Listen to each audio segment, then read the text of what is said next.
Pennsylvania Public Education Foundation's Innovation Awards honor teachers, school leaders, and school boards for their contributions to public education. Winners were recently announced at the 2023 PSBA School Leadership Conference.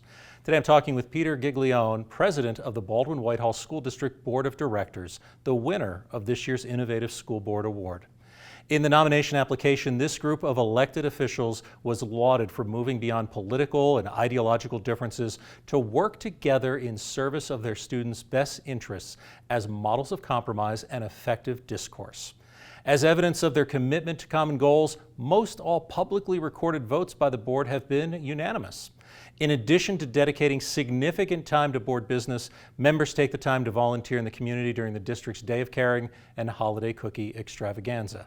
Congratulations and welcome, Peter, and I'll have you introduce some of the other members of your team here. Thank you so much, and thank you so much for having me. I've got immediately behind you is Melissa Wood, one of our board members, and Greg Zeman, who's also a board member and our PSBA representative for our district. So before I get to the really important questions, what kind of cookies did you bake for the holiday cookie drive? Well, that's every kind you could possibly imagine. Wow, okay. Me personally, I did not bake any. All right.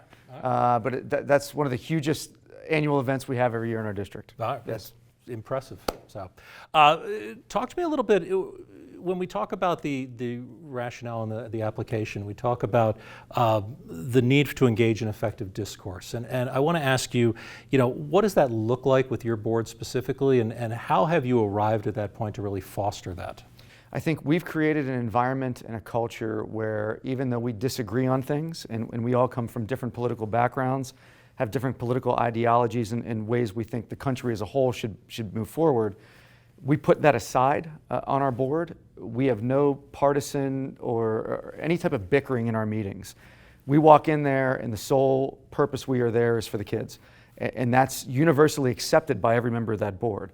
So we can leave there or have background discussions where we argue about things, maybe disagree on things, but we all know we walk out there at a board meeting or when we're communicating with parents or out in the public, we are a unified front. And even though we don't always agree on things, we communicate, we accept everyone's opinions, even if we don't necessarily disagree with them.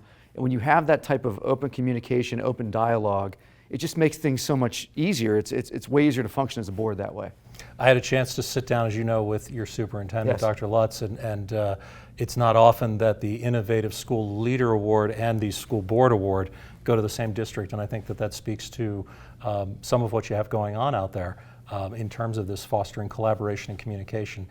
He talked about some of the exciting things that you've worked on. Talk about some of the initiatives that you've been able to move forward as a team of 10. Sure. I mean, I could sit here all night and talk about them, but I think some of our major things we've done collaborating have been the way we've approached like safety and security. So we have 3 separate police departments that service our district. We're a big district geographically and numbers-wise.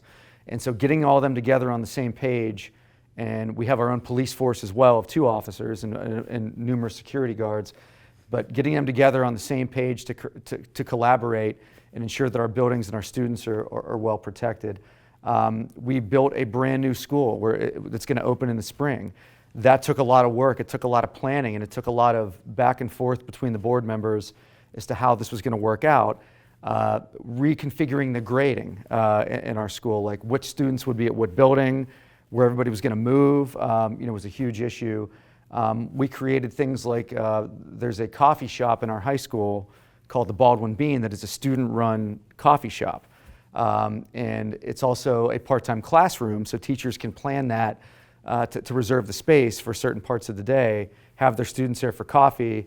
Other students are making the coffee, making the drinks, and they can have a class there, but also in the morning it's open for students just to go in and collaborate and buy coffee. We created a chill room in each building to help with mental health. And we host community events. We recently had one called the Unite and Ignite event, which we invite parents, family members, anyone in the community to come in. We had, I think, 6 or 7 fire pits. We had live music. We had a food truck, a taco truck, and just things like that are what we do. And again, going back to what I said a few moments ago, these are not partisan or political issues. We go in and we go, what can we do to make things better? and we all sit down and agree to it. Like, it doesn't matter where we stand politically. It's just we go in with a single-minded purpose. There's clearly an awful lot of focus, and I joked with you at the beginning about the holiday cookie drive. Right. But for the board to not only donate their time, obviously as volunteers, but to really be a visible part of the community and to make sure that the public sees an active and engaged board. Dividends on that? How's that? It seems like it's really going in your direction. 100%. And I tell you, my colleagues behind me here, like Greg and Melissa, you have two board members here that could not be more involved in the community. They're at everything, and I try to be as much as I can. But Greg, huge with football, huge with sports. Melissa, same way. But all of us, you'll see us, at a football game or a soccer game. We're working the concession stand. We're out there volunteering on the field. We're doing whatever we need to do, and getting out there and collaborating with parents. Being in that environment outside of a formal board environment, we hear what's going on. We can see what people's concerns are and listen to them and outside of anything formal. You just can't replace that. I mean, like, we can tell parents to come to board meetings and tell us what they think. We can invite them to email us. But when you're in the environment, when you're in the community and you're dealing with parents on that level, it's irreplaceable, in my opinion. And the communication aspect of that is huge. Well, congratulations to all of you on the Innovative Board Award for the year. Well deserved. Thank you. And great chatting with you. Thank you. Pleasure chatting with you too. Thank you, Nathan.